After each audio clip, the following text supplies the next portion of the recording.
take a second. All right. So I'm going to put this down here so it's not too much in the way. And then, Cynthia, real quick, before you leave this page, I think people who are in the C program sometimes get a little bit confused between C and SEEK. So we call the Smithsonian Early Enrichment Center SEEK. That's the whole thing. It's the school. It's what I work for. And then, as Cynthia clearly labeled, C is one of our part-time programs. So it is C is part of SEEK. Yes. And so when you hear me, it's oftentimes, I think I'm the one who causes the confusion because I use the words interchangeably, assuming everyone knows what they mean. When I talk about SEEK, I'm oftentimes talking about the school or my jobs beyond C. And when I'm talking about C, I'm talking about what you guys do. Oh, welcome, Emily. Glad you could be here with us. So let's just, I think we missed a slide. Maybe you can go down to the bottom. Yeah, let's go back here. Okay, so if you haven't, we just wanted to take a moment actually to encourage you to get your badge. It's essentially filling out 2 forms. I think that most of you on the line have, but it does sort of facilitate the movement between the museums. And we also wanted to remind you to go ahead and join Shutterfly if you haven't. We really invite both guardians and other caretakers because we find that it helps it's kind of like a sticking point for our community, and so it keeps us all together. Okay, and if any point you guys have questions, please let me know. Hey, Emily, I can see that you're speaking, but I didn't hear what you said. Could you repeat yourself? And as you've seen, there the operations, but you went like with Raleigh and quality. Oh wait, can you say that again, Emily? I think you're very quiet for us. Oh, for me, Emily? Yeah, I said it looked like you were talking. Oh no, I'm sorry. Okay. I was closing the door because I'm in a noisy place. Okay, excellent. Okay. So a little bit more about who C is, and I feel like this is probably really important. I think it's a great place for us to start. So we're an educational program that uses the community, and we think about our community beyond just the museums. Obviously, the museums are one of the central learning environments that we use, but we don't want to limit ourselves to that. We believe clearly in interactive, hands-on experiences that promote a child's sense of wonder and their own natural curiosity. However, I know, a lot of families are very concerned about what types of skills that we're building in this program, and that is very important too. And I want you guys to know, while we might not sit there and, have a lesson on counting, say, for example, we are always thinking about ways that we're weaving things like math and science and literacy into our everyday conversations. And I should also add, not only are we thinking about those content areas, but we're also thinking about, like, developmentally, what do your children need? Are we working a little bit more with fine motor skills and holding and thinking about, pre-literacy and holding pencils and things like that? I know Meredith has talked about maybe getting a balance beam, and thinking about gross motor and balance for the children. So, if you ever have any questions about how those elements are coming into the program itself, either Meredith or I are happy to speak to you about that in more depth.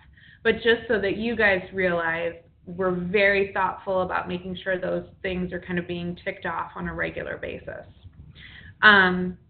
So because we are a family-based program, we do really see this as a partnership with your family and with our team here. And so as that partnership, we ask a couple of things from our families and from all of our caregivers. One is to just be fully present when you're in the class, and most that happens easily. But we ask that you not only engage with your child, but that you're also engaging with other children and with the adults in the room. And that just helps really kind of like build a family. We're together a lot of the time and we're moving from place to place, and sometimes that can feel stressful. And when we have people around us who we feel comfortable with, then that makes it a little bit easier. The second is something that we believe at Seek, and that is that we always assume positive intent of others.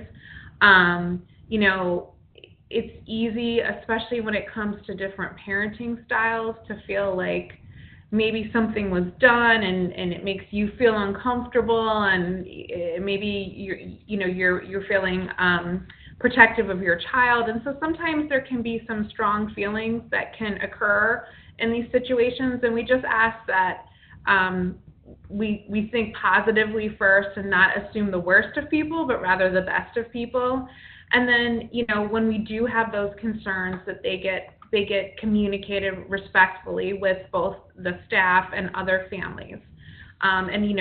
We don't often run into troubles, but sometimes, like I said, with young children and different families, those can be all really pressing kind of issues or important issues to people. So we just like to be thoughtful about how we use them. I'm going to take a pause right here and ask if you guys have any questions thus far. Nope? Okay. All right, so just some of the more boring logistical stuff. I do want to talk a few minutes about security and safety.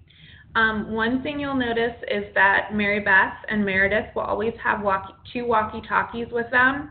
One is so that they can communicate with the Seek administrative team here in the Natural History Building, and the other one is to communicate with the with OPS, which is Office of Office of Protection Services. Sorry, and so that's our Smithsonian security.